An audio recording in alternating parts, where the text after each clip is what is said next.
Welcome to the Deep Dive.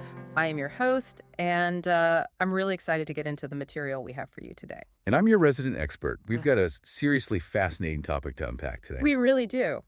So I want to start by doing a little mental experiment with you.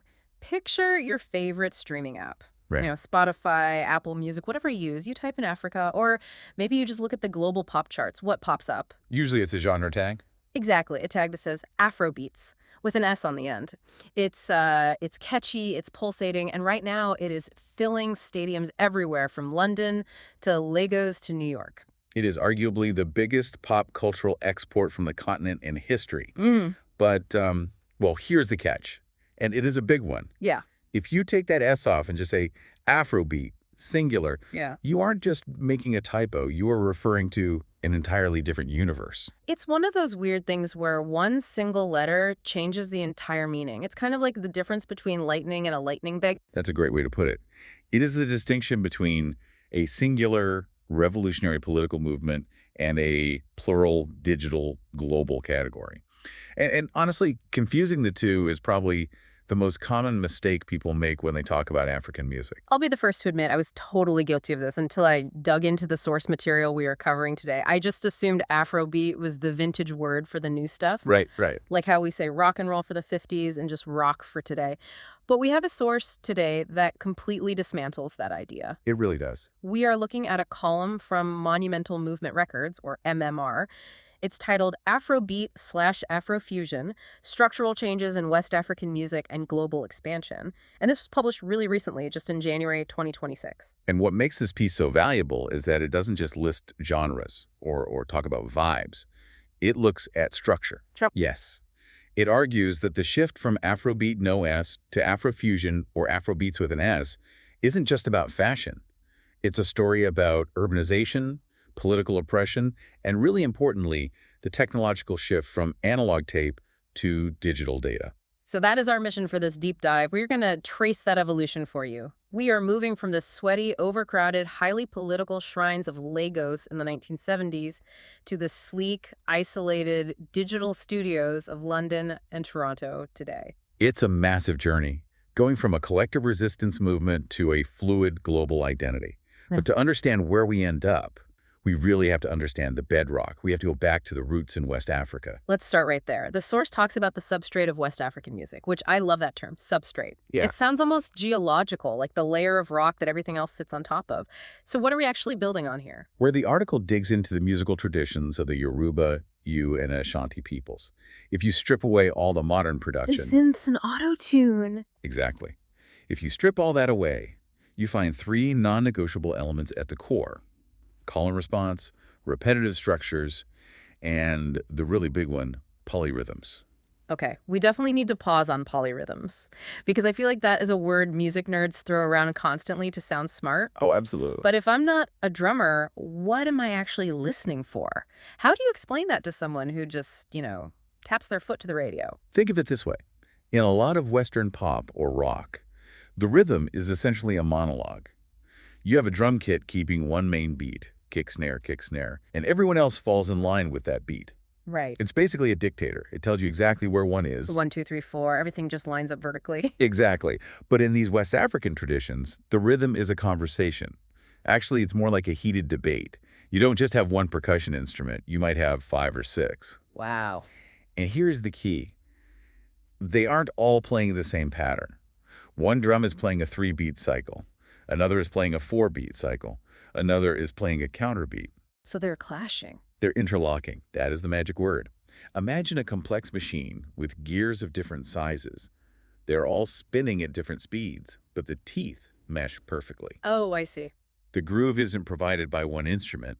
It's created by the tension and release between all those different cycles happening at exactly the same time. That's a really great visual. So the melody of the rhythm is actually created by how these layers stack up. Precisely. It creates this rotational feeling rather than a linear one. Yeah. And this structural DNA, this idea of interlocking layers, is what everything else we're going to talk about today is built upon. But then history intervenes. It does. The source spends some time on the late 19th and early 20th centuries. specifically the colonial era. Right, because you really can't talk about this music without acknowledging the collision with Europe.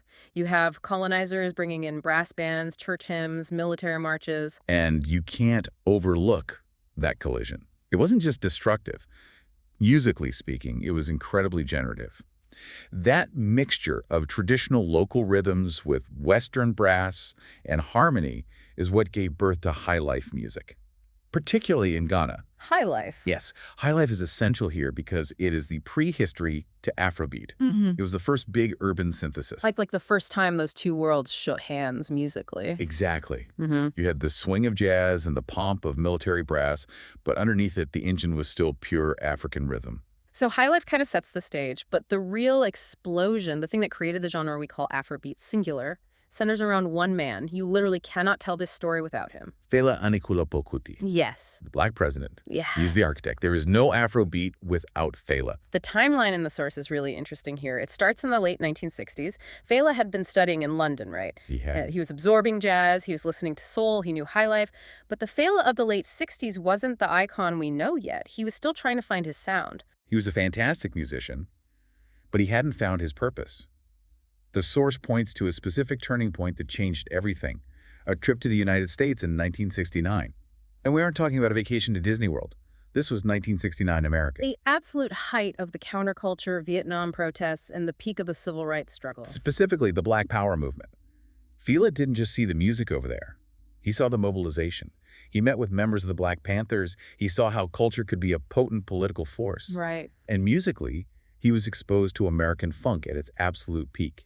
James Brown, that heavy, driving, repetitive groove. So he's sitting in Los Angeles, soaking in the ideology of Malcolm X and the Black Panthers and listening to the sound of James Brown's Cold Sweat. And he fuses them.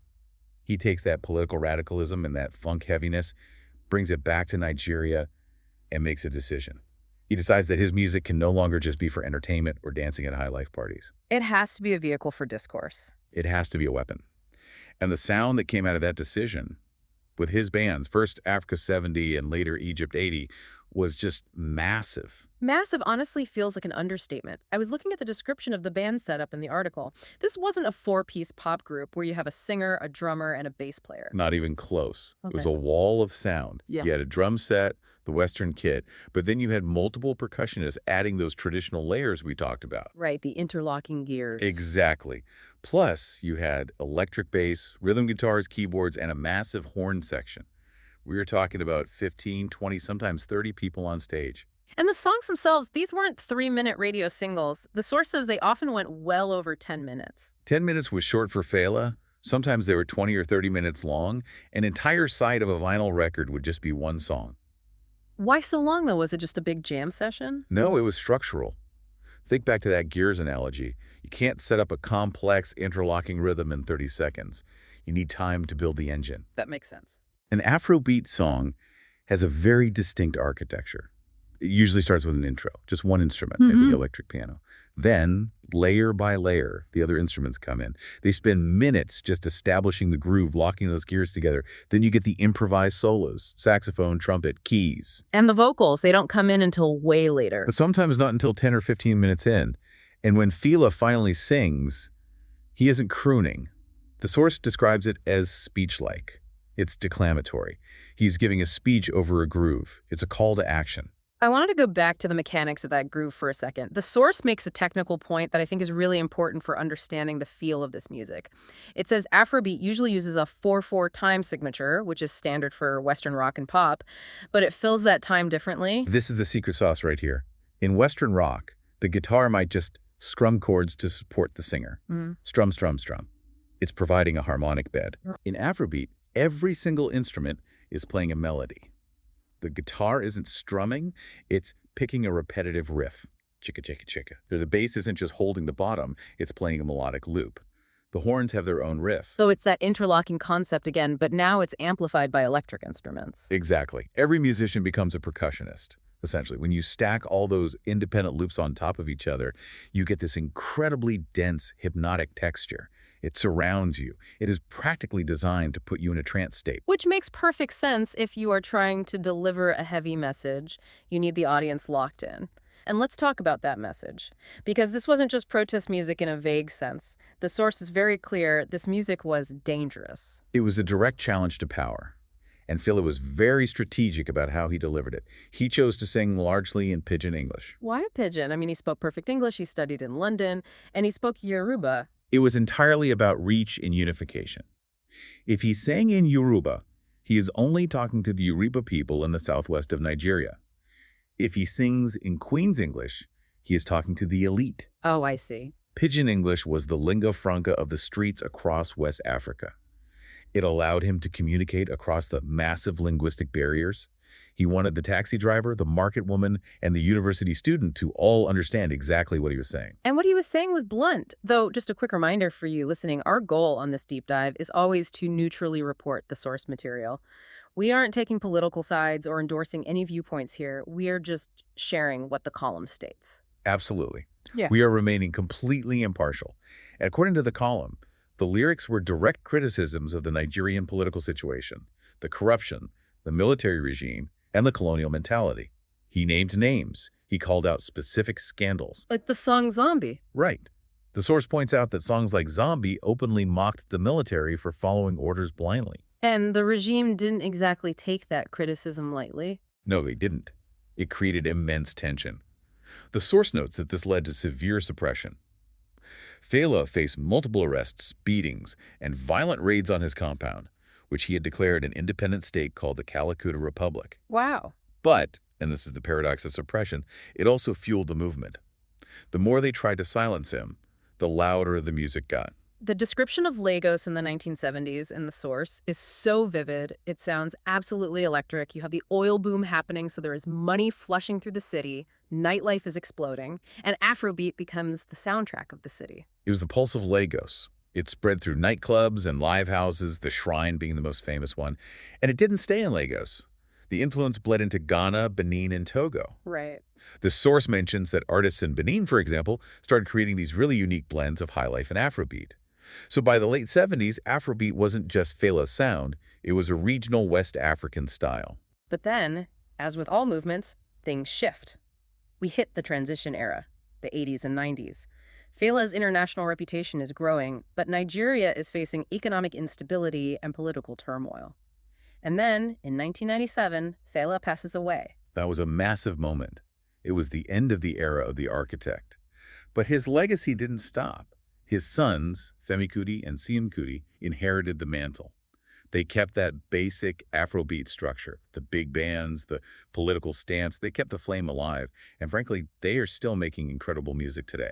And interestingly, the source points out that while the family was keeping it going in Nigeria, the West sort of rediscovers this music in the late 90s and 2000s. Right, you see this waves of reissues, compilations, and festivals in Europe and North America. Afrobeat gets cemented as a pillar of what the West calls world music. People in New York and London started forming their own Afrobeat bands. Which is great, but there's a twist. A huge twist. While the West was looking back at the classic sound, honoring the history, something entirely new was brewing in the 2000s among the younger generation in Africa. And this brings us back to the confusion. The rise of Afrobeats, plural, and the term our source focuses on. Afro-fusion. This is the pivot point of the whole discussion. The source is very emphatic here. Afro-fusion is not just a direct continuation of Fela's Afrobeat.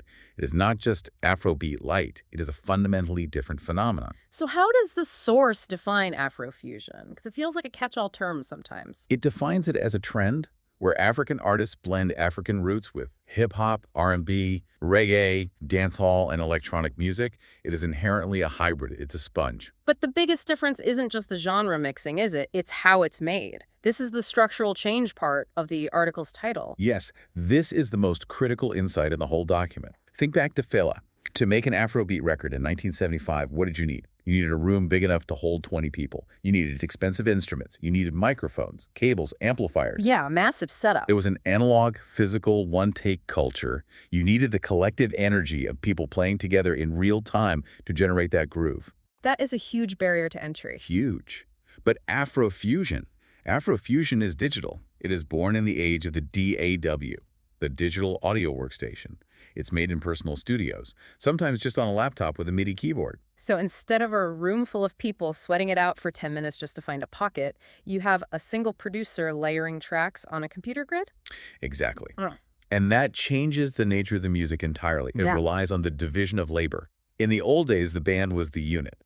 Now, a producer in Lagos can make a beat, email the file to a singer in London who records a verse and sends it to a mastering engineer in Toronto. That brings up the diaspora factor. The source mentions cities like London, New York, and Toronto being pivotal here. It's not just happening in Lagos anymore. No, and that is why fusion is the right word. Mm. You have African immigrants in the diaspora community in these global cities.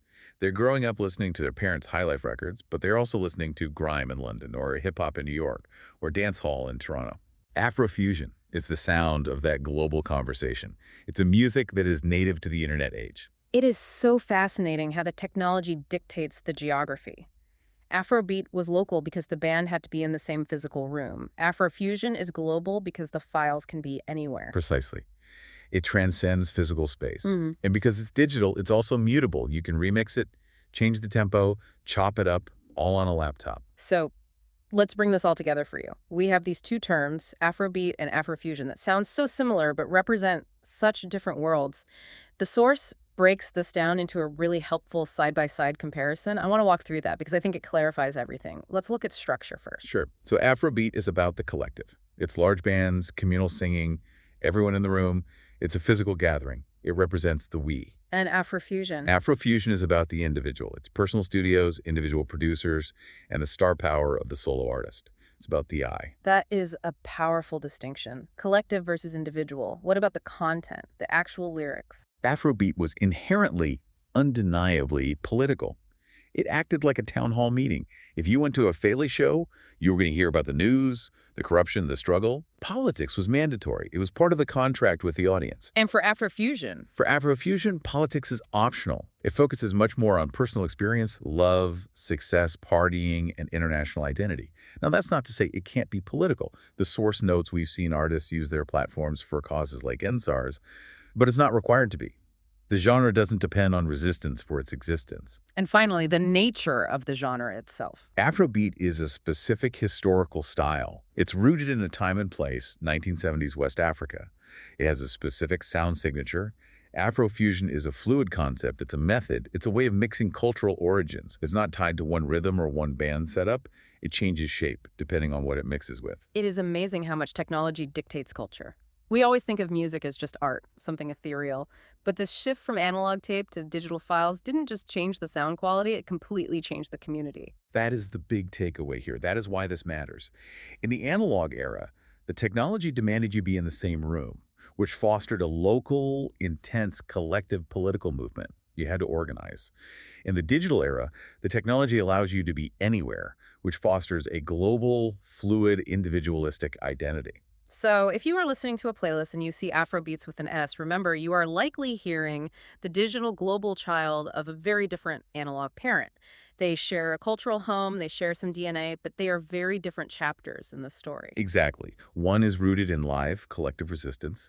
The other is rooted in global, digital fluidity. The source leaves us with a really provocative thought to wrap this up. It suggests that we shouldn't see these as opposing concepts or say that one is better than the other. They are just different stages on the same timeline. Right. And it invites us to look forward. It asks us to consider if the tools we use to create, whether it's a saxophone in a shrine or a laptop in a bedroom, dictate the kind of community we form. What happens next? As technology keeps evolving, what does the next stage of this community look like? That is the question. If we move beyond the digital studio to things like AI music generation or immersive virtual reality concerts, how will the music and the politics shift again? Will we swing back to the collective or go even further into the individual? It's a wide open question. But looking at the history of West African music, whatever comes next, it's going to be built on that same substrate. Layers, conversation, and rhythm. The substrate doesn't change. Only the tools we use to build on it. That is definitely something for you to chew on next time you plug in your headphones and see that genre tag. We want to thank you for joining us on this deep dive into the structural changes of West African music. It has been a real pleasure. We'll see you on the next one.